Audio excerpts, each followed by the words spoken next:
Imagine this. It's late evening, not fully night yet, just that gray hour where the world feels muted and your house feels like a private universe. You're alone, not lonely, alone in the way that finally feels quiet and owned. The fridge hums softly. A clock keeps time like it whispering. Somewhere in the room there's still a faint warmth in the air from whatever you made earlier. This is your space. The one place where you don't have to perform. You don't have to explain your tone, your mood, your face. You can just exist. Then you hear it. 3 knocks. Not violent. Not urgent. Not the kind that screams danger. Just 3 calm taps, steady and unhurried, like whoever is outside knows exactly what they are doing. You weren't expecting anyone. No message, no call, no delivery, nothing scheduled. Just a knock cutting through your sanctuary like a question. You stand up, and the closer you get to the door, the louder your thoughts become. You look through the peephole. 4 strangers. And here's the test. You can only let one in. Don't analyze. Don't debate. Don't tell yourself the right answer. Your first instinct is the honest one. Pause the video right now and choose one. A, B, C, or D, lock it in. Then press play.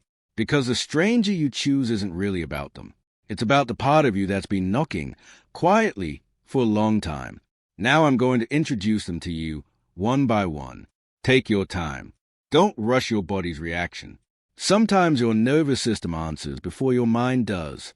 Stranger A is an elderly woman standing slightly to the left of your doorframe, as if she's making sure she's not taking too much space. Her posture is curved, not from weakness, but from years of carrying. Her clothes are simple and clean, but worn in a way that tells you they've lasted through many seasons. Her hands are clasped loosely, not begging, not pleading, just waiting with a patience that looks practiced. Her face is lined deeply around the eyes and mouth, the kind of lines that don't come from bitterness, but from feeling grief, love, endurance, and 1,000 small disappointments you can't explain to anyone without sounding dramatic. Her eyes meet yours with softness, but there's tiredness behind them, like she's learned not to expect much from doors. There's dignity in her stillness. She isn't demanding a place. She's simply present, as if she's been here before, as if she knows what it's like to stand outside and hope someone decides you're worth the warmth. Stranger B is a young man, early 20s, standing with an energy that doesn't know where to go. His clothes are casual and slightly rumpled, like he dressed fast or hasn't had a real rest in a while. His hair is a little messy, not style messy, life messy. He keeps shifting his weight, not aggressive, not threatening, just unsettled. His jaw is set like he's holding something in. His eyes are sharp and alert, scanning the doorway and the porch like he's calculating what happens next. His hands are in his pockets, but not comfortably. It feels more like hiding than relaxation. There's a guardedness to him, a pride that's trying to survive something. He looks like someone who left somewhere in a hurry, maybe an argument, maybe a mistake, maybe a life that didn't fit anymore, and hasn't figured out where it's supposed to land. There's potential in him, but it's raw, untamed, and slightly dangerous, not to you, but to himself, if nobody gives it direction. Stranger C is an older man, not elderly, but weathered in a way that doesn't come from age alone. He wears a coat that's seen better days, the fabric slightly faded, like it's been worn through long winters of necessity. His face is broad. His eyes are deep-set and heavy, not with sadness exactly, but with the weight of something unspoken. He stands very still, unusually still, like someone who learned long ago that taking up less space keeps you safer. His gaze doesn't meet yours directly. It rests slightly downward, not out of shame, but out of habit, like he spent his life looking at the ground to make sure the next step won't punish him. There's something eerily familiar about him, even though you don't recognize his face. Like a memory you can't place. Like a dream you almost remember. The atmosphere around him feels quiet, but not peaceful. Quiet like a sealed room. Stranger D is a young woman carrying a backpack. Not a fashionable one. Practical. Worn. The kind you pack when your life has to fit inside it.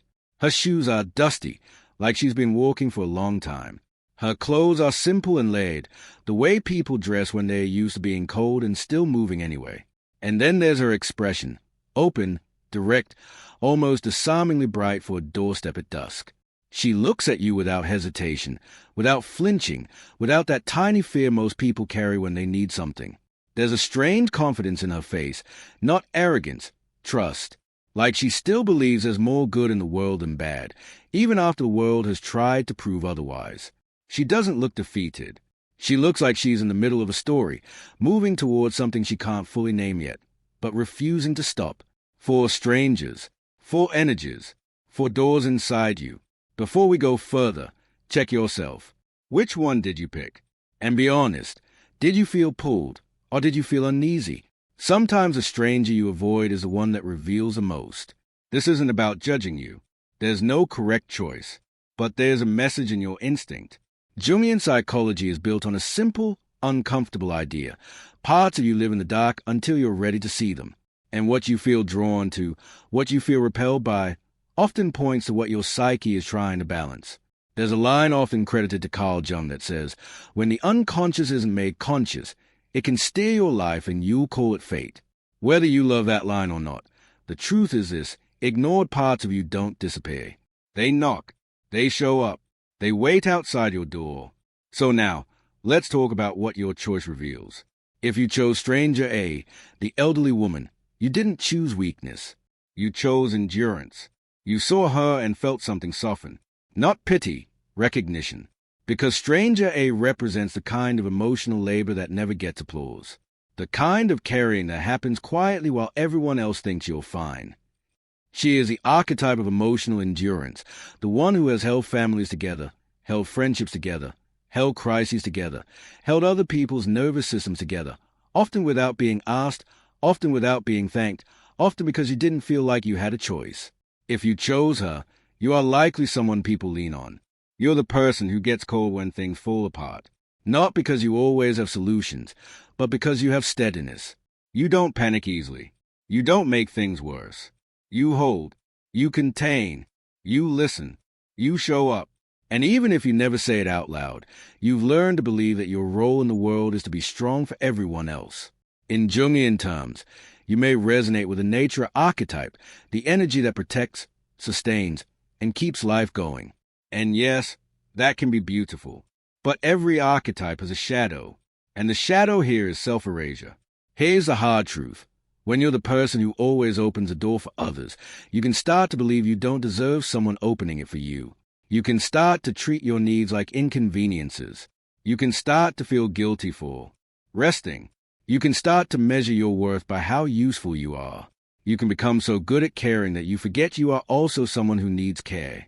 And maybe you felt this while looking at her. She's been outside too long. Someone should have opened the door sooner. If that thought hit you, I want you to hear this gently but clearly. You may be talking about yourself, because there is a part of you that has been patient for years. A part of you that has waited quietly while you handled everything. A part of you that has stood outside your own attention, hoping that one day you'll finally turn around and say, "Come in, sit down, let me make space for you." If your life has made you the caretaker, you probably have a deep fear of being a burden. You might rarely ask for help. Or when you do, you soften it, you joke, you minimize it, you say it's fine before anyone can respond. You might give people endless compassion while giving yourself harshness in return. You might tell yourself that other people deserve patience, but you should have already healed by now. Let this land. Emotional strength isn't the ability to carry everything alone. Emotional strength is the ability to receive without shame. Here's your micro-action, and I want you to actually do it. This week, ask for help once, out loud, clearly, without explaining too much. Not a dramatic help. Something small but real. Can you handle this for me? Can you check in on me today? Can you sit with me for 10 minutes? Watch what happens in your body when you ask. If you feel guilty, that's a shadow. If you feel relief, that's the truth. And one more thing, practice turning your compassion inward the same way you turn it outward. The next time you catch yourself thinking, "I shouldn't feel this," replace it with, "Of course I feel this." Your feelings are not debts. They are signals. And you don't have to earn the right to be human. The lesson of Stranger A is not that you need to become less caring. It's that care is not meant to be one-directional. Your empathy is a gift, but gifts need replenishment. You cannot keep pouring from an empty vessel and call it virtue. Let someone care for you without making it a negotiation. Let yourself be held. Let yourself be the one who is tired and still worthy. If you chose Stranger B, the young man, your choice says you still believe in the future, even if you pretend you don't. Stranger B is unfinished potential, raw energy, fire without a map. He carries the feeling of not yet stable, not yet proven, not yet safe, not yet forgiven. And if you chose him, something in his restlessness spoke to you. Maybe he reminded you of a younger version of yourself, the version that wanted more, that had plans, that felt destiny in your chest. Or maybe he reminded you of someone you care about, a brother, a son, a friend, a student, someone you watch struggling and you wish you could rescue them from their own storm. Or maybe he didn't remind you of anyone specific. Maybe he reminded you of feeling, the feeling of standing on the edge of your own life, wanting to leap, afraid to move, restless in your own skin. In Jungian language, Stranger B can resemble the eternal youth archetype, the part of the psyche that stays hungry, creative, rebellious, alive. At its best, this energy is courage, imagination, and the willingness to begin. At its shadow, it becomes avoidance, impulsiveness, and the fear of commitment, not because you don't care, but because you're afraid that choosing one path kills all the others. If you chose him, ask yourself this. Do you have a complicated relationship with potential? Do you see what you could become and then feel overwhelmed by it? Do you postpone the thing you want because you can't guarantee it will work? Do you keep yourself almost ready so you never have to risk failing? Sometimes people choose Stranger B because they are quietly grieving the roads not taken, the career you didn't pursue, the move you didn't make, the risk you didn't take, the version of you that could have existed if you had been braver, luckier, freer, or simply less burdened. But choosing him doesn't mean you're stuck in the past. It means you still have a pulse of becoming inside you. It means your spirit hasn't fully agreed to settle for a life that feels like repetition. Even if your responsibilities are real, even if your schedule is packed, even if your energy is lower than it used to be, something in you still wants to grow. Here's the pattern interrupt. If your chest tightened when you saw him, that's not random. That's a signal. That's a part of you that knows you've been living under your capacity. Now listen closely, because this is the lesson of Stranger B. Potential without action becomes pain. The longer you delay the thing you want, the more your psyche turns energy into anxiety, irritation, numbness, or fantasy. You start escaping into one day because today feels too risky. So here's your micro-action, and I want you to make it painfully small so you can't talk yourself out of it. Write down one risk you've been postponing. 1. Not 10. 1. Then take the smallest possible step in the next 24 hours. Send the message. Draft the plan. Open the document. Make the call. Do 10 minutes. Not because 10 minutes will change your life overnight, but because it breaks the spell of waiting. And if you're someone who chose him because you love helping others, because you feel like a mentor, a guide, a protector, be careful. Sometimes we pour our belief into other people because it's safer than investing it in ourselves. It feels noble to rescue someone else's potential because then we don't have to face our own. Helping people is beautiful, but don't use it as a hiding place. Letting Stranger be, it means giving your own future a chance to breathe. It means admitting that you still want something. It means allowing yourself to begin without guarantees. It means trading perfection for momentum. You don't need to become the person you were at 20. That's not the point. The point is to become the person you are now, older, wiser, more scarred, more informed, who still chooses to move. The young man at the door isn't asking you to save him. He's asking for direction. And maybe, quietly, you are too. If you chose Stranger C, the older man, your choice carries depth. Not surface depth, real depth. The kind that comes from knowing what people don't say. Stranger C is the archetype of suppressed emotion, the wounded masculine. Not masculine as in male, but masculine as in the energy of control, restraint, endurance, and silence. He is what happens when someone learns early that vulnerability costs too much. He is the kind of person who doesn't cry because they don't think they're allowed to. The kind of person who doesn't ask for comfort because they don't believe comfort exists for them. The kind of person who turns pain into stillness so nobody notices it. If you chose him, you are someone who recognizes a language of silence. You can feel when a room is heavy even if nobody speaks. You can sense when someone is holding something in their throat, even if they smile. You might have grown up around a person like this: a father, a brother, a husband, an uncle, a mentor. Or you might have been shaped into this person yourself. In Jungian terms, strange resembles shadow material made human. The shadow isn't evil. The shadow is simply what you had to hide to survive: anger you weren't allowed to feel, tenderness you were shamed for, fear you were told to swallow, grief you never got to process because life kept moving. When those parts don't get integrated, they don't disappear. They harden. They leak out sideways through numbness, addiction, sarcasm, sudden rage, emotional distance, or a constant feeling of being on guard. Here's a pattern interrupt. If you chose him and immediately tried to justify it with logic, he seems safer, he seems calm, he won't cause trouble. Notice that. Sometimes we choose a familiar pain because it feels predictable. Sometimes we let in the kind of suffering we understand because unknown joy feels unsafe.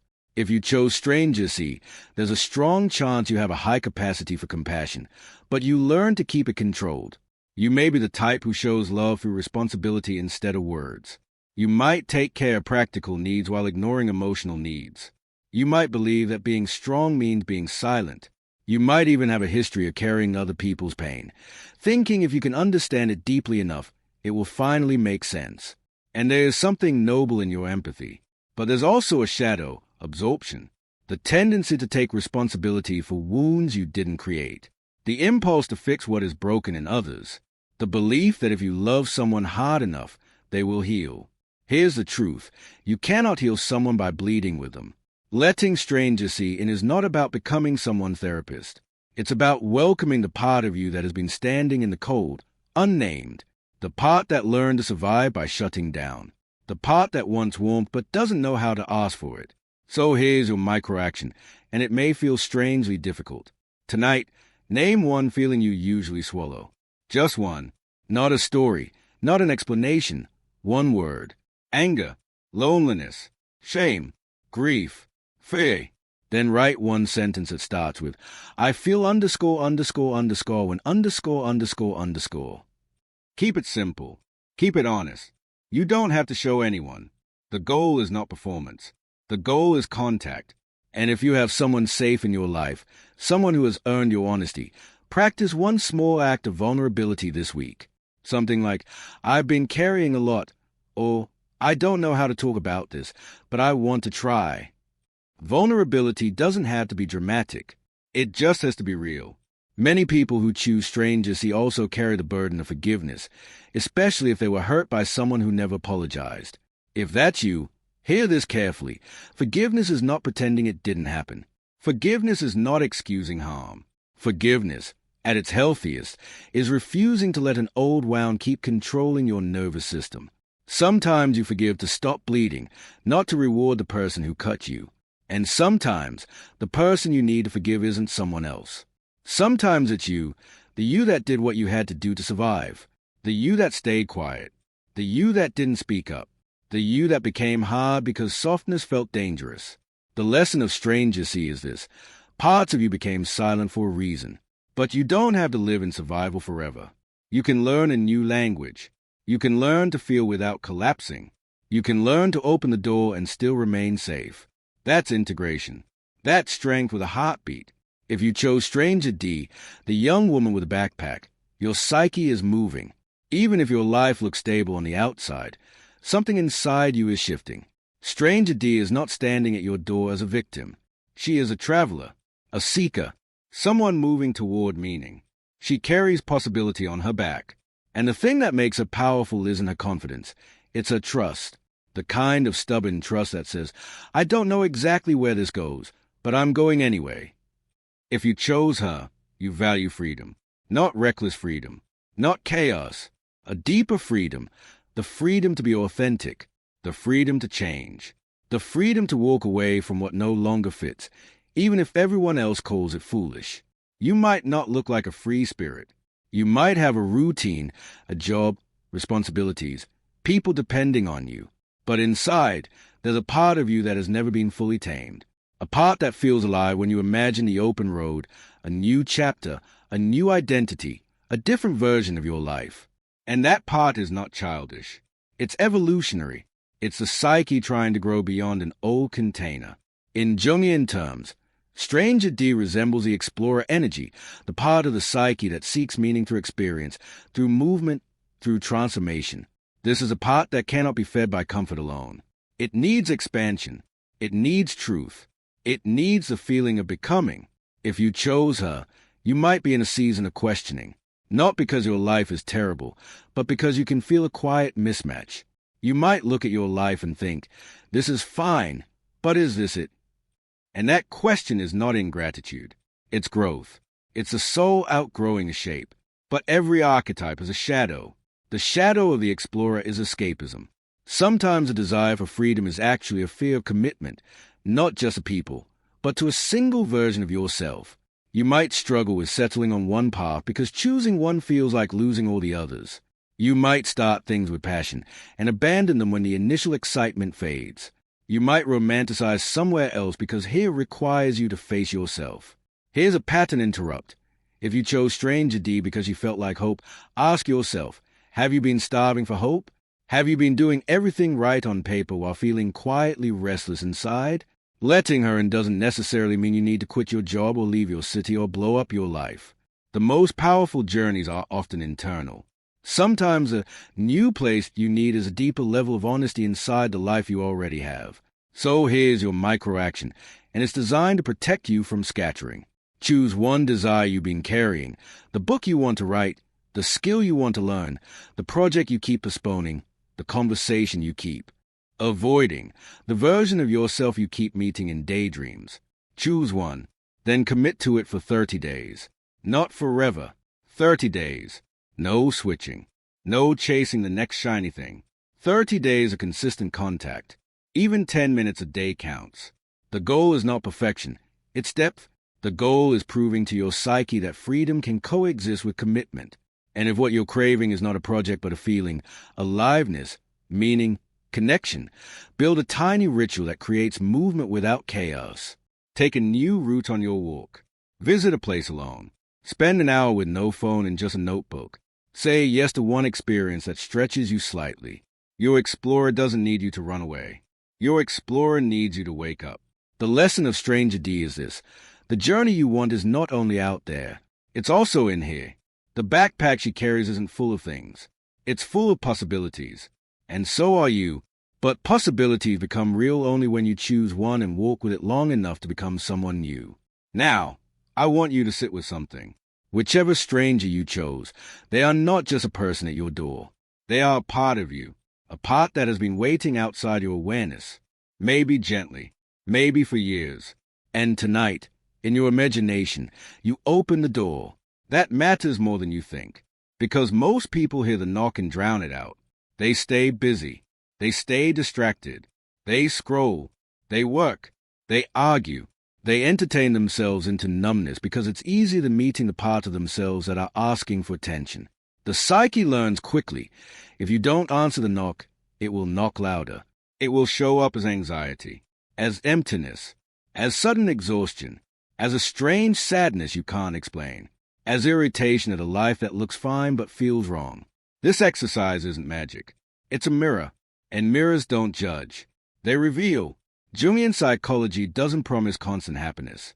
It points toward wholeness, toward integration, toward the idea that you become more yourself by welcoming the parts of you that were excluded, denied, or abandoned. The caretaker who gives too much. The youth who still wants more. The silent part that carries old pain. The explorer who refuses to shrink.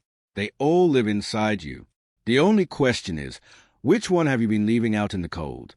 If you chose Stranger A, maybe your soul is asking to be cared for, not just useful. If you chose Stranger B, maybe your future is asking you to stop waiting. If you chose Stranger C, maybe your emotions are asking to be named, not buried. If you chose Stranger D, maybe your life is asking for a deeper kind of freedom, one that doesn't run, but transforms. And here's the final twist I want you to try, just for a moment. Close your eyes. Picture the stranger you chose standing at your door. See the details, the posture, The face. The energy. Now imagine their face slowly becoming yours. Because that's who was really knocking. That's who's been knocking all along. So before you leave, don't just comment the letter. That's too easy. Write the letter in one honest line. I chose ___ because not the answer you think sounds smart, the one that feels true. What did you feel in your body? What memory surfaced?